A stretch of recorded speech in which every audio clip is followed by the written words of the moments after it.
Veja bem, a Rússia em 1917 passou pela revolução, né, chamada Revolução Leninista para alguns.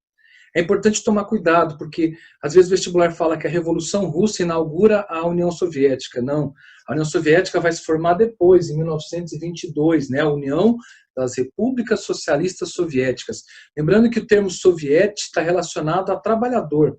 Então, aquela ideia, né, dos proletários que se unem para tomar o poder, que com o tempo acabou se configurando mais como uma ditadura militar, né, uma espécie de regime mais severo sob a tutela do partido do Kremlin, né?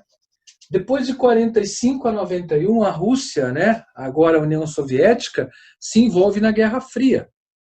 O que, por um lado, beneficiou bastante os russos, porque eles desenvolveram setores como o setor básico, né, indústria pesada, setor siderúrgico, setor militar, mas, por outro lado, acabou prejudicando um pouco porque eles acabaram desenvolvendo menos a tecnologia. Faltou um pouco de investimento na TI, tecnologia de informação. A Guerra Fria, eu sempre digo que ela não foi perdida pelos russos por causa do aspecto ideológico do socialismo, não.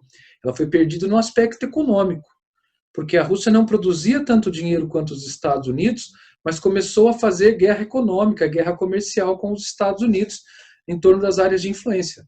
Isso levou à quebra, à falência do sistema socialista. Então, veja, esse é um problema sério que é preciso ser considerado aí. Tanto que chegou na década de 80, a Rússia estava muito fraca. É aquele senhor que tinha uma mancha, né? Não tão pequena quanto a minha, na minha é grande, mas a dele era maior, né? Que é o Mikhail Gorbachev, né? Ele vai acabar por desenvolver aí dois projetos, né? O nome do cabra aqui, ó, Mikhail Gorbachev, né? Ou Gorbachev. Esse cara, ele vai então fazer as duas reformas mais importantes aí dos últimos tempos, que é a Glasnost e a Perestroika. Caso você tenha esquecido, a Glasnost é uma palavra que significa transparência. É quando você acaba com o unipartidarismo, acaba com o poder único do Partido Comunista e assim dá o primeiro passo para um pluripartidarismo. Embora nós vamos ver que isso não aconteceu tão bem até hoje, né? Então a Glasnost é a reforma política. Já a palavra perestroika significa reconstrução, a reconstrução econômica. Então, abrir as portas para empresas capitalistas, por exemplo, faz parte do projeto da perestroika, né, que significa reconstrução. Então, Glasnost, reforma política. Perestroika, reforma econômica. A perestroika ela estava copiando, na verdade, o modelo do Deng Xiaoping na China das zonas econômicas. Só que não deu tão certo assim, né? Não deu tão certo assim, tá? Por quê? Porque muitas empresas não tiveram coragem de ir para a União Soviética antes dela se transformar, dela se fragmentar completamente. Então, no começo, esses planos levam muito mais a entender, né, a anunciar o fim da União Soviética do que propriamente conseguir salvar o regime socialista da época. Tá? E aí vem o fim da União Soviética em 91, e a década de 90 é conhecida como década do caos. Por quê? Desemprego, a transição é muito difícil até hoje, mas naquela época, né, você tem uma quebra total do sistema, você tem muita fome, muita miséria, a maior inflação da história, né, registrada na Venezuela, na Rússia, no Congo e depois no Brasil. Você tem aqui, é chamado de efeito vodka, né, quando você tem o rublo russo se desvalorizando completamente. Os russos passam por um processo de transição muito complicado até hoje, né, onde as privatizações levaram as empresas estatais para a mão dos caras mais influentes do sistema político. Então, você tem famílias aí como Putin, Medvedev, famílias muito ricas que conseguiram participar dessas, abre aspas, privatizações, né, ou até privatizações mesmo, onde eles passaram a ser grandes magnatas, formar grandes impérios industriais e econômicos. Mesmo assim, com todos esses problemas políticos, econômicos e sociais, nós estamos falando do maior país do mundo, com mais de 17 milhões de quilômetros quadrados, com muitos minérios, com muito petróleo, muito gás natural. E o século XXI, assim como aconteceu com o Brasil, vai acontecer com a Rússia. Lembra que é uma característica dos BRICS. As commodities aumentam de preço. Petróleo, gás, minérios. E a Rússia é o maior exportador mundial de gás natural.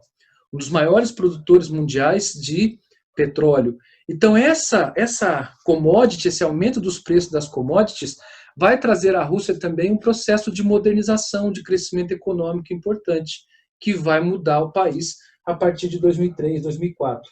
Então, há um grande crescimento, tá? E a Rússia é, sim, uma força econômica e industrial do mundo. Não está entre os maiores PIBs, né? Porque ficou muito tempo aí brigando na questão do socialismo, tentando desenvolver um sistema diferente, o que causou um certo atraso econômico. Mas a Rússia também é importante porque ela é uma grande potência nuclear. E aí entram as questões geopolíticas que os vestibulares gostam de cobrar, né? Então a Rússia tem muitos conflitos internos, conflitos com a questão do feminismo, das feministas que tentam conquistar seus direitos lá, que não é fácil, né? Não é fácil ser pobre, não é fácil ser mulher, acho que em quase lugar nenhum do mundo, mas na Rússia pior ainda, né? Na questão dos direitos. Enfim, muitos conflitos internos, mas destaque para os conflitos no Cáucaso, onde eu tenho a Chechênia, a Abcásia, né, a Ingushétia, a Ossétia do Norte, que são territórios com população islâmica e que querem sua independência em relação à Rússia. Mas a Rússia não dá independência a esses lugares, porque por eles passam muitos gasodutos e oleodutos. Então, se ela der independência para eles, ela vai perder um pouco o controle desses, né, desses dutos, desses caminhos. E, consequentemente, pode ter que pagar royalties. Né? Esse pagamento de royalties para esses países poderia custar mais caro. Isso gera guerras, a guerra, né, o massacre de Grozny na Chechênia, o terrorismo, né, da Geórgia, enfim, o terrorismo checheno. Você tem vários problemas no Cáucaso que vêm desse separatismo. Tá? Eu vou dizer também que existe lá uma dinastia Putin. Vladimir Putin é um general da KGB, lá da década de 70 e 80, muito ativo, e que está no poder até hoje, e que esse ano acabou de conquistar o direito de ficar por mais aí 6, 7, vai acabar ficando até morrer, na verdade, porque ele já está lá há muito tempo, ele é presidente, ele é primeiro-ministro, enfim, ele está sempre no poder. O que nós podemos dizer que há uma dinastia Putin. De um jeito ou de outro, Vladimir Putin está no poder. Não é? Ou como chefe das Forças Armadas, ou como primeiro-ministro, ou como presidente, ele consegue ficar no poder ali, inclusive com a população apoiando, uma boa parte da população apoiando a sua política. Não é?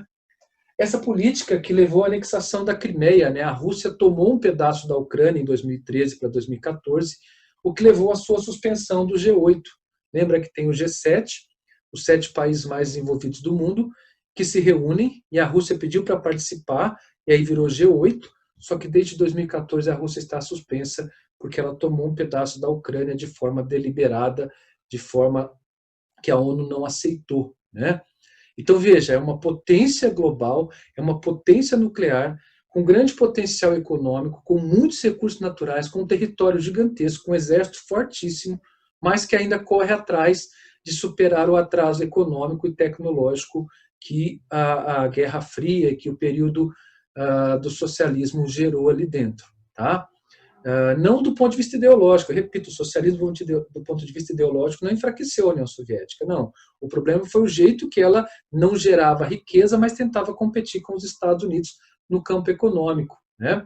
Enfim, é uma potência, um grande país, é um país muito importante que vai figurar quase sempre nas listas de geopolítica, nos exercícios de vestibular, como um dos mais importantes dos BRICS. Agora, hoje, a economia deles é menor que da China, é menor que da Índia e é menor que do Brasil, né, em termos de PIB. Mas é um país que tem uma representatividade global importantíssima e que merecia a gente colocar aí na nossa aula de hoje.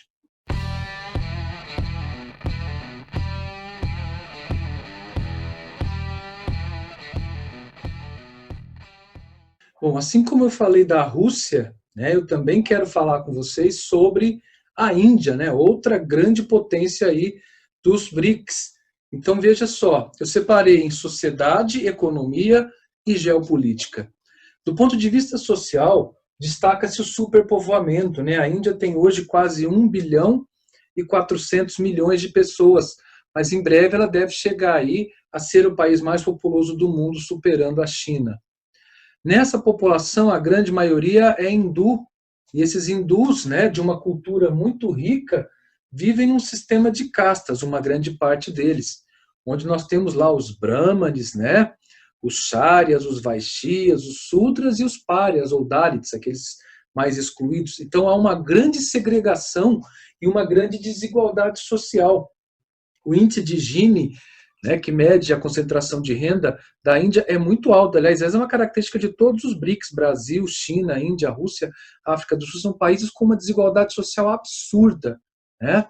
Quando você vai para o lado da economia, você tem um país com essa pobreza que usa um pouco a pobreza para atrair empresas, o que nós podemos chamar de dumping social. Isso causou nos últimos anos uma grande diversificação da indústria indiana. Posso destacar, por exemplo, o setor fármaco, né? Mais de 80% dos medicamentos genéricos do mundo são fabricados na Índia. A tecnologia, né? Os tecnopolos, como o Tecnopolo de Madras, Bangalore, no sul do país, onde se desenvolve tecnologia da informação, produção de software, produção de energia, produção de mísseis, produção de aviões, produção de carros, né? Tem um carro lá que é o chamado Figo, né? E tem outro que é o Tata Nano, é uma fábrica indiana, que é considerado o carro mais barato do mundo. Então eles têm muita mão de obra, eles têm aproveitado isso para poder desenvolver a indústria praticando o dumping social. E mesmo sem o dumping social, isso constitui um grande mercado consumidor. E à medida que o país vai se inserindo no contexto capitalista, no contexto da globalização econômica, ele tende a crescer mesmo. E sem dúvida nenhuma, né, daqui a 30, 40 anos, sem dúvida nenhuma é meio absurdo, né, falar, mas a tendência é muito forte de que a Índia, a China e os Estados Unidos sejam as 3 maiores potências econômicas do mundo. Em breve, esses 3 países devem dominar o contexto econômico, em termos de PIB, de produção industrial, né? Do ponto de vista da geopolítica, é um país de independência muito tardia. Foi só em 1947 que a Índia conseguiu sua independência frente à Inglaterra. E é sempre bom lembrar que a Índia era, né, a colônia mais cobiçada da história. Os ingleses demoraram, aí aparece o personagem do Mahatma Gandhi, aquele processo de desobediência civil, onde eles vão conseguir a independência, a princípio sem pegar em armas, mas logo depois que eles conseguem a independência, começa uma guerra interna entre os islâmicos e os hindus, que vai se refletir principalmente na Caxemira, que é aquela região que pertence à Índia, mas que o Paquistão reivindica. Quando acontece a independência da Índia, só existia um grande território. Mas essa briga levou à formação do Paquistão Oriental, que hoje é um lugar chamado Bangladesh, e do Paquistão Ocidental, que hoje é só o Paquistão. E aí ficou, né, separou, formaram-se 3 países de um só, do que era a colônia inglesa acabou virando 3. E depois que já estava tudo separado, um pedaço da Índia foi solicitado pelo Paquistão, que o Paquistão disse assim, olha, a Caxemira aí na Índia tem mais islâmicos do que hindus, então deveria ser meu. E a Índia falou, não, já mataram Mahatma Gandhi, já fizemos guerra, esse pedaço é meu e pronto, até porque ela tem nascentes de rios importantes, como o rio Indo e o rio Ganges. E aí começaram as guerras. Foram 3 guerras entre Paquistão e Índia por causa da Caxemira. Inclusive, esse é um exemplo da geopolítica muito interessante, porque é lá que, quando os 2 países desenvolveram bomba atômica, que começou a ter paz. Eles não tiveram mais nenhuma guerra direta depois disso. É chamado de paz nuclear. O medo que um tem do outro por saber que os 2 têm bomba atômica, eu até coloquei aqui, ó, ainda tem potencial nuclear, o medo que um tem do outro, nesse sentido, fez com que eles não entrassem numa guerra direta. Tem muita tensão. O ano passado mesmo, um avião foi abatido no território do Paquistão pela Índia. Enfim, tem uma série de problemas aí. Mas o fato é que essa região não teve mais guerras, apesar de ser tensa. Então é chamado de paz nuclear. Lembrando, a Caxemira é da Índia e reivindicada pelo Paquistão, pelo fato de ter mais islâmicos. Outro conflito importante dentro da Índia é o conflito dos naxalistas, chamado de Corredor Vermelho. É um grupo de agricultores no centro do país, e é importante lembrar que na população indiana, mais da metade vive no campo, então a agricultura é muito importante. É um grupo de agricultores que luta por uma revolução socialista, que são chamados de naxalistas. Tá? Tem ainda o Punjab. O Punjab é uma região onde existe uma população, uma mistura de islâmicos com outras religiões locais, e etnias que formou o chamado SICS, ó, SICS, assim, ó, S-I-K-H-S, SICS, tá? Esses SICS, eles querem formar o seu próprio país, né, que seria aí um país da região do Punjab. Então, você tem o Punjab, onde eu tenho separatismo, os caras querem se separar da Índia, os naxalistas que querem formar um regime, querem que a Índia seja um país socialista, e a Caxemira, que é um território da Índia reivindicado pelo Paquistão. Importante você guardar esses três, tá certo? Qualquer coisa, depois volta aí o videozinho, escuta isso daí de novo, porque é importante diferenciar, tá certo? Tudo bem, queridos? Vamos lá. Bom, sobre a China, né? Eu fiz um vídeo separado para você assistir, tá? Não dá para, né, resumir muito por causa da importância dela nos últimos tempos. E também fiz aí a África do Sul, coloco dentro do contexto do vídeo sobre África, tá bom? Então hoje era isso, BRICS com destaque para a Rússia e para a Índia. Um grande beijo no seu coração, bons estudos. No que eu puder te ajudar, conte comigo. Fiquem com Deus.